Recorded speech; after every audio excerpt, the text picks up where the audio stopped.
ဟိုနားလေးမှာကြာကျွန်တော်တို့အိမ်ပေါ့ဗျာ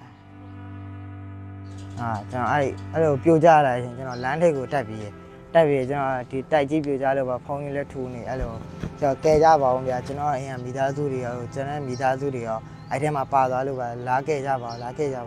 ပြောပြီးတော့လုပ်ခဲ့ရမှာမတင်ခဲ့ရဟိုလည်းရှိရတော့ကျွန်တော်အဖေဘက်ကအမျိုးတွေအိုးလေးနေတာနေနေပါဗျာဒီလမ်းထိပ်မှာနေပေါ့ဗျာတဲလေးဆောင်ပြီးကျွန်တော်အခြေခင်ရဆုံးလူကတော့ကျွန်တော်ညီမအကုန်လုံးပေါ့အကုန်လုံးထဲမှာတော့ကျွန်တော်ညီမလေးအတိချစ်ဆုံးပေါ့ဗျာကျွန်တော်အဲ့ဒါရောအတင်းထားပြီးကျွန်တော်အကုန်လုံးကျွန်တော်ကဲတယ်လို့ပါဒီနေ့ကတော့ကျွန်တော်ဟိုဆန်နလန်းကိုသွားပြီးတော့ကဲတယ်လို့အောင်ပါဗျာကဲတယ်ဆိုတာအဲ့လိုမျိုးတိုက်တွေပါဖြိုပေးရမယ်လမ်းတွေပါဖွင့်ပေးရမှာအဲ့ဒါပဲကျွန်တော်အဖေဖြစ်ချင်တယ်လို့ပါဗျာ